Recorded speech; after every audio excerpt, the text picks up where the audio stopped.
ya sika eye ya kitoko eye Glade Beauty ayeli bino masolo ya kitoko, masolo ya poso, masolo ya beauté, masolo ya mbetu. Tango tobeta deja lisolo ya mbetu toyebi biso nyonso pona bolingo evanda, pona libala evanda, esengelaka toujours papa azala makasi, mama azala na baposa. Sikoyo na Glade Beauty masolo ya kitoko ya baposa ezali pona bandeko mosusu oyo bazoniokwama makasi na oyo etali makambo ya posa. Ozalaka na posa te, papa makasi nyonso ezosilaka, benga Glade Beauty bisika masolo ya kitoko evandi. Pona oyo etali makambo ya poso, oza na ba bouton, oza na ba tache, oza na ba tampon, en tout cas benga Glade Beauty bandeko nanga. Kuna ba masolo ba produit ya kitoko, ba produit ya kilikili, ba produit o eza penza efficace, eza kaka na Glade Beauty. Ba formation pe ya makasi pona bandeko na biso oyo balingaka koyekola kosala na musala ya oyo etali beauté, ezo salema na salon ya Glade Beauty la famille kuna na Londres. Pona bandeko na biso mosusu oyo bakolinga koyekola ozalaka na Paris plus précisément, esalamaka une fois na mois. Yo tia kaka rendez-vous na yo na numéro oyo ezolekaka na ba bande d'écran na bino bokozala en contact na Glade Beauty. Pona bandeko mosusu o baza mosika pona kozwa produit na biso bomi tungisa te, totindaka na biso ba produit partout dans le monde. Ezala oyo ya kozala makasi na mbetu, ezala oyo etali makambo ya poso, totindaka na biso bino bokomela biso kaka na ba numero na biso kaka ndenge esengeli. Jibe Mpiana papa chéri o ba mosusu babengaka papa Salvatore, o ba mosusu babengaka nkulutu. La famille lelo toye na dossier ya Jibe Mpiana, s'il vous plaît, avant na kotana na mozindo ya dossier na biso ya lelo kande boyebi natuna bino nanu, est-ce que ba fan ya Jibe Mpiana penza bazali soki bozali en tout cas bosalaka makelele kande tokendaka nango, kande tosalaka ngo makelele matakita ekosala mama Étoiline Ines TV kitoko komela biso ka kombo ya surtout et encore kombo nini olinga kobenga Jibe Mpiana, kombo nini osepelaka babengela yo Jibe Mpiana na système pe na ndenge moko ya kitoko. Voilà la famille lelo toye na dossier ya Jibe Mpiana koya kolala kolamukana moto Zaire eziki moto epeli ya makasi côté ya Jibe Mpiana. Qu'est-ce qui se passe? Jibe Mpiana lobby na bosolo politique, Jibe Mpiana ezalaki nde ya koinda, Jibe Mpiana ezalaki nde ya kobeba, Jibe Mpiana ezalaki nde somo ya kosakana te. Bandeko nanga ba vérité ba révélation ya makasi yeko bima na vie ya Jibe Mpiana kande boyebi tovandela toujours ba star ya mboka na biso ce qui est normal. Lelo toye na makambo ya Jibe Mpiana, en tout cas la famille nazotiela bino ba audio awa bino moko bokoyoka, bino moko boko sentir la famille, bino moko boko yokango ezala teke no mama Étoiline muto alobaki, mama Étoiline muto asalaki ngana lobi na ngai eloko te mena otiela bino ka ba audio boko landa bino moko kaka ndenge esengeli. Bandeko nanga avana kota kuna na pesa bino nanu bambote bonjour bonsoir ezo dépendre kana oyo boko landa mama Étoiline Ines TV. Je suis sûre et certaine que vous allez bien, en tout cas côté nanga nzambe azobatela naza bien nangolu ya nzambe. La famille, ceux qui ont cotisé na chaîne Nabiso Étoiline Ines TV, veuillez vous abonner aussi massivement. Cliquez sur la cloche ya notification et kosala biso malamu et encore malamu mingi. Voilà. Tolandana no audio ya Jibe Mpiana nazozonga na ba audio mosusu ka ndenge ezalaka. Na mobala lelaka te, il y avait possibilité de réagir aussi. La tezaka na évitaka ba problème na mutu onaninga. Et puis je me demande peut-être bino batotala nga, qu'est-ce que Jibe Mpiana a? Qu'est-ce que moi j'ai au Batumsuba Nangote? Je ne comprends pas. Parce que Moutouabo, il n'y a pas de problème. Avant Nanae, Binobo Lekinga la Maramunioso, vous avez les premiers, l'échec, vous faites tout ce que vous voulez. Est-ce que ça naïveté? Non, c'est pas ça. Mais Bozo la Nae Nanini. c'est comme muto akufa bo la nene bembe bo la nene na cimetière bo bana robomai muto bo ine ba problème hein même je comprends pas. Mais attends, peut-être j'ai quelque chose. Qu'est-ce que moi j'ai? Mais c'est une politique, c'est-à-dire, yo à titre personnel, tu te fais passer pour quelqu'un qui n'aime pas. Non, jamais. Mais par contre, tu passes par des gens pour régler certaines situations. Loin de là. C'est ce qu'on appelle de l'hypocrisie ou une faiblesse de ta part. Lâcheté, si tu veux. Jamais loin de là, Sango.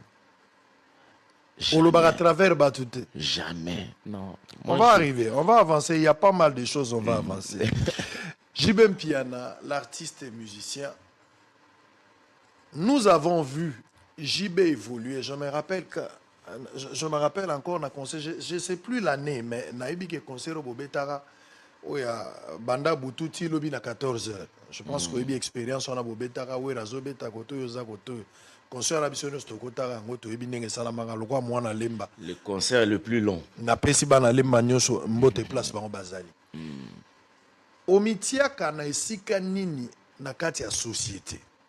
Le col ka leader d'opinion, bioza prédicateur ya masse à travers ba écriture na yo. Tango yembaka banzembo mususu bato ba se retrouver parce que banzembo ya jibeza banzembo bana classe bazo kende bazo tanga ba étudier bazo yoka texte. Tango yembaka ba Jeannette Bombole, on peut citer pas mal de chansons bato ba mandeko sepela nango bazo ka texte babi oza entelonda komi.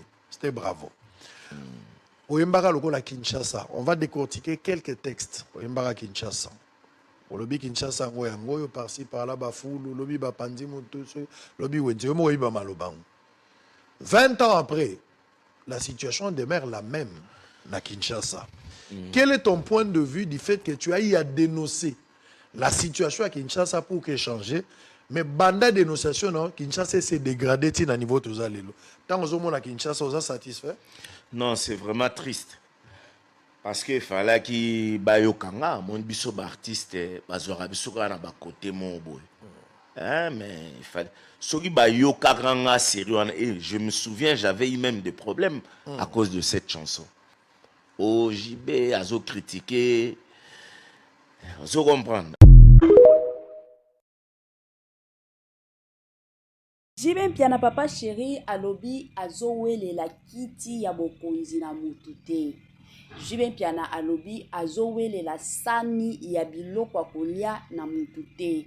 Ye andimi na ye kozala échec, kozala l'échec. To bengango échec te, mais l'échec.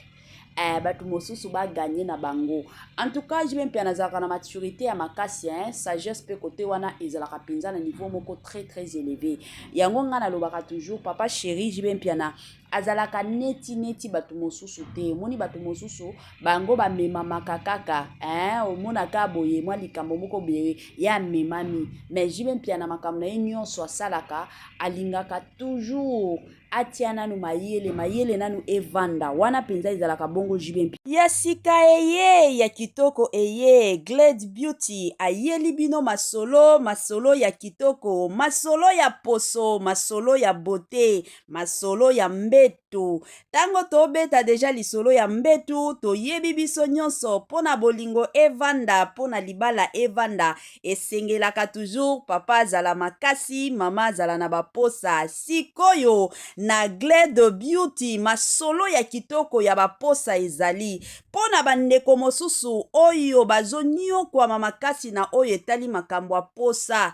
Ozalaka na posa te papa makasi nyonso ezosilaka benga Glade Beauty bisika masolo ya kitoko evandi. Pona oyo etali makambo ya poso, ozana ba bouton, ozana ba tache, ozana ba tampon. En tout cas benga Glade Beauty bandeko nanga. Kuna ba masolo ba produit ya kitoko, ba produit ya kilikili, ba produit o eza penza efficace, eza kaka na Glade Beauty. Ba formation pe ya makasi pona bandeko na biso oyo balingaka koyekola kosala na musala ya oyo etali beauté ezosalema na salon ya Glade Beauty la famille kuna na Londres. Pona bandeko na biso mosusu oyo bakolinga koyekola ozalaka na Paris plus précisément esalamaka une fois na mois. Yo tia kaka rendez-vous na yo na numéro oyo ezolekaka na babande d'écran na bino bokozala en contact na Glade Beauty. Pona bandeko mosusu o baza mosika pona kozwa produit na biso bomi tungisa te totindaka na biso ba produit partout dans le monde ezala oyo ya kozala makasi na mbetu ezala oyo etali makambo ya poso totindaka na biso bino bokomela biso kaka na ba numero na biso kaka ndenge esengeli kande tobetela bino basolo ba masolo la famille Beauty by Glade aye na ba solution ba papa okomi koyoka kolemba-lemba makasi eza lisusu te papa ozokoka lisusu kotelemaka te eza na bapapa mosusu lelo bakoma bongo azotelemaka lisusu te mosusu akotelema kaka mpona 1 minute ya pamba mwasi nano akomi te omoni papa deja asi alembi bobenga biso na lombango baproduit na bino ezali esalami mpe na baproduit moko naturel eza bongo kote mosusu bandeko na biso aussi ozika oza na batampon oza na batache babouton batela santé kolia wi bavoyage akilikili mais soki elongi na yo eza bien te nzoto na yo eza bien te omona te keno yo moko ozomibebisa c'est le moment bobenga biso na lombango toya kosunga bino. Voilà. Kande na obeta lisolo awa ya papa chéri Jibe Mpiana. Jibe Mpiana mokonzi na bango en tout cas charisme nde charisme. Yazalaka na ye mutu wa charisme papa na biso papa chéri ye azalaka mutu moko na sagesse ya makasi. Jibe Mpiana awelelaka na ye te. Jibe Mpiana alingaka makambo te ke no to swana pona eloko kolia to bunda pona eloko moko boye ye azalaka kuna. Et puis badir na ye a maîtrisaka badir na ye. Tomonaka batu mosusu omona azobangela badir na ye azopanike badir na ye mais avec Jibe Mpiana abangelaka badir na ye te po ayebi makambo ezobima na munoko na ye eza vérité eza te ke non na ebima kaka mpona kosepelisa bato ya asalaka makambo mpona koya kosepelisa bato te asalaka makambo mpona koya kosepelisa mokili te asalaka makambo oyo amoni ke non eza bien mpona ye eza bien mpona nzoto na ye wana mpenza Jibe Mpiana en tout cas nga nasepeli na ndenge Jibe Mpiana aye koéclaircir makambo mosusu la famille bino bolandaka biso lelo oyo na ba 20h30 tokozala en direct na makambo ya Jibe Mpiana tokoya kobeta lisolo makambo ya Jibe Mpiana po ba dossier eza ebele aye ko régler ba situation ebele aye ko régler ba makambo ebele Jibe Mpiana aye ko éclaircir po communauté na biso mosusu ezaka na besoin mutu aloba mutu aya kobimisa oyo penze ezalaka na kati ya motema na ye yango bomona Jibe Mpiana de son côté amonaki kaka non ekozala mieux ekozala pe bien nakende kaka naleka na plateau nabimisa nanu nyonso aye kotia ba éclairage na ba point ebele ezala makambo ya ye na Wengason ndenge babalisa bana na bango nyonso wana Jibe Mpiana ye kolobela ngo makambo ya Koffi Olomide tout Jibe Mpiana ye kolobela ngo en tout cas lelo bozala ebele mosusu bino bo décourageaka omona toza boye na live boya kobenga batu mosusu babanga akobenga bobangaka te s'il vous plaît toyoka lisusu Jibe Mpiana na mobala lelaka te il y avait possibilité de réagir eza kolela te ezaka na evitaka ba problème na mutu onaninga. Et puis je me demande, peut-être Bino Batoutalanga, qu'est-ce que Jibe Mpiana a? Qu'est-ce que moi j'ai au Batumsuba Nangote? C'est que je ne comprends pas. Parce que Moutouabo, il n'y a pas de problème. Avant Nanae, Bino Boleki Ngala Maramunyoso, vous avez les premiers, Ngala l'échec, vous faites tout ce que vous voulez. Est-ce que ça naïveté? Non, c'est pas ça. Mais Bozo la naïe nanini. C'est comme Moutoua Koufa Bolane ne bembe, Bolane na cimetière Bobana Robomaï, Moutoua Bo il n'est pas problème. Hein? Même, je comprends pas. Mais attends, peut-être j'ai quelque chose. Oh, Batumsubana, qu'est-ce que moi j'ai? Mais c'est une politique, c'est-à-dire, yo, à titre personnel, tu te fais passer pour quelqu'un qui n'aime pas le Non, problème. non, jamais. Mais par contre, tu passes par des gens pour régler certaines Jamais, situations. loin de là. C'est ce qu'on appelle de l'hypocrisie ou une faiblesse de ta part. Lâcheté, si tu veux. Jamais loin de là, Sango. Pour le bar à travers, Batouté. Jamais, non. On va arriver, on va avancer. Il y a pas mal de choses, on va avancer. JB Mpiana, l'artiste et musicien, nous avons vu JB évoluer. Je me rappelle encore, je ne sais plus l'année, mais Naïbi qui est conseiller au Bobetara, où il y a Banda Boutouti, lobby à 14h. Je pense qu'il y a une expérience, on a Bobetara, où il y a Zobeta, Koto, Yozakoto. Concert à Bissonne, Stokotara, Ngoto, Ebinenge Salamanga, le roi Mwana Lemba. Le concert le plus long. Na pesi bana Lemba Nyoso, Mbote place bango bazali. Omitiaka na esika nini na kati ya société. Le kola ka leader d'opinion, bioza pe éducateur ya masse. À travers ba écriture na yo. Tango yembaka banzembo mususu, bato ba se retrouva parce que banzembo ya jibeza banzembo bana classe bazo kende bazo tanga ba étudier bazo yoka texte. Tango yembaka ba Jeannette Bombole, on peut citer pas mal de chansons bato ba mandeko sepela nango bazo ka texte babi oeza entelonda komi. C'était bravo. Oyembaka lokola Kinshasa, on va décortiquer quelques textes. Oyembaka Kinshasa. Lobi Kinshasa ngoyo par-ci par-là bafulu, lobi bapandi mutusu, lobi wenze mo oyiba malobango. 20 ans après, la situation demeure la même na Kinshasa. Quel est ton point de vue du fait que tu as eu à dénoncer la situation à Kinshasa pour qu'elle change? Mais banda dénonciation, non, Kinshasa s'est dégradé à niveau de Zalelo. Tant que vous êtes à Kinshasa, vous êtes satisfait? Non, c'est vraiment triste. Parce qu'il fallait qu'il bayokanga, mon biso artiste, bazora biso na ba côté mon boy. Mais il fallait. Soki bayokanga sérieux, et je me souviens, j'avais eu même des problèmes à cause de cette chanson. Oh, JB, azo critiqué, azo comprendre. Voilà, tozo continue tozo kende toyebi ke lelo ekoyinda ba live ekokota ya makasi pona kombo ya JB Mpiana. Boya kofinga JB Mpiana te. JB Mpiana de son côté alobi ka vérité, alobi ka ba réalité. Mokili pe ezalaka bongo ngana lobaka toujours na bandeko mosusu dans la vie il faut être véridique. Na vie il faut pas kaka ozala te ke non yo banga ka batu. JB Mpiana a respectaka na ye batu mais abanga ka na ye batu te. Il est comme ça. Ye alobaka oya moni keno oye fona loba. Asalaka oya moni keno oye fona sala. Abimisaka oya moni keno oye fona bimisa. JB Mpiana est comme ça. JB Mpiana asalaka makambute keno parce que mutu kuinganda ko kabelanga, il n'est pas comme ça. To mona ki awa ya pas longtemps Brazzaville ba yaki ko finga JB Mpiana. Oh yaki ko yembe la président na biso, ni président na biso azonyo ko la biso. Mais président JB Mpiana tala ki pe intérêt na personnel. Donc, na mokili, JB Mpiana, concernant les musiciens, JB Mpiana, aza jar, il y a des musiciens de leur côté, yé penza, alingaka kozala neye verdict. Alingaka te que non a tal intérêt à mutukinganda, a ta la propre intérêt à mutema na ye. Aboy na ye ke, batuba ye langa rando, nga moko na planifiate.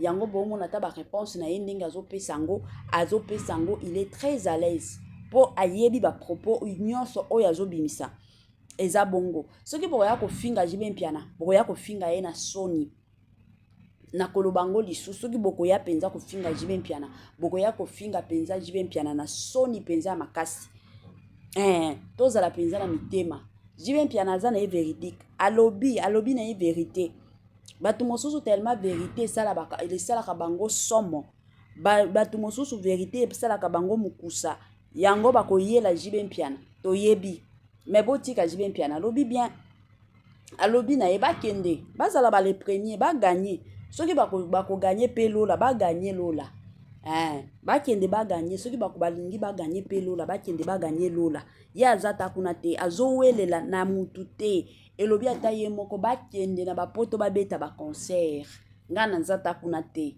ngana osala makambu na nga osala ne makambu na ye muluba moko ya tongo JB Mpiana sakanaka te ye penza atiaka mutu na place na ye, ye penza atiaka mutu na mesa na ye. Alobi ke non yo kende ovanda kuna. Hein? Yo kende kuna. Siko ba o babando welela. Jibe mpiana. Boyoki ba réponse, hein. Jibe mpiana pesi bino réponse de gloire. Yasika eye ya kitoko eye. Glad Beauty ayeli bino masolo ya kitoko, masolo ya poso, masolo ya beauté, masolo ya mbetu. Tango tobeta deja lisolo ya mbetu, toyebi biso nyonso pona bolingo evanda, pona libala evanda, esengelaka toujours papa azala makasi, mama azala na baposa. Sikoyo na Glad Beauty masolo ya kitoko ya baposa ezali pona bandeko mosusu oyo bazoniokwama makasi na oyo etali makambo ya posa. Ozalaka na posa te, papa makasi nyonso ezosilaka, benga Glad Beauty bisika masolo ya kitoko evandi. Pona o etali makambo ya poso, oza na ba bouton, oza na ba tache, oza na ba tampon, en tout cas benga Glad Beauty bandeko nanga. Kuna ba masolo ba produit ya kitoko, ba produit ya kilikili, ba produit o eza penza efficace, eza kaka na Glad Beauty. Ba formation pe ya makasi pona bandeko na biso oyo balingaka koyekola kosala na musala ya oyo etali beauté, ezo salema na salon ya Glad Beauty la famille kuna na Londres. Pona bandeko na biso mosusu oyo bakolinga koyekola ozalaka na Paris plus précisément, hein, esalamaka une fois na mois. Yo tia kaka rendez-vous na yo na numéro oyo ezolekaka na babande d'écran na bino bokozala en contact na Glad Beauty. Pona bandeko mosusu o baza mosika pona kozwa produit na biso bomi tungisa te, totindaka na biso ba produit partout dans le monde. Ezala oyo ya kozala makasi na mbetu, ezala oyo etali makambo ya poso, totindaka na biso bino bokomela biso kaka na ba numero na biso kaka ndenge esengeli. Yasika eye ya kitoko eye, batoto ya Katanga, batoto ya Lubumbashi. Gersh biashara aye na makambo ya sika, makambo ya moto, makambo ya kilikili kande tobetaka lisolo. Awa mituka nde mituka, oza na posa osomba mutuka, kande boyebi benga Gersh biashara bisika mituka ya kalite ya kitoko, ba mituka oyo ezotambola na kitoko nyonso ezali. Kande na yebisaka bino toujours et encore, ebele ya batu batekaka mituka, ebele ya batu batekaka kalite te, mais muke kaka ne batekaka kalite. Chez Gershom biashara, c'est la qualité, hein? Kande boyebi bandeko nanga, ba mituka ya sika, ba mituka ya kitoko, ba mituka oyo ezotambola na kitoko nyonso. Soki omati na mutuka oyo yo moko osepeli, soki omati na mutuka oyo yo moko oyoki yoka gu, tala soin, tala sebene, mituka kitoko o wapi, hein? Numéro na biso yango wana, oza na besoin ya mutuka, oza na besoin osomba camion na yo, osomba taxi na yo, osomba Dubai na yo, osomba rosa, ba qualité do ba sorte nyonso ya mituka eza nango kaka na Gersh biashara. Kuna qualité, kuna biloko kitoko, kuna biloko ya mafuta, kande bomona awa Gersh biashara. Tokos Gersh biashara, c'est la qualité. Gersh biashara bisika masolo ya kitoko.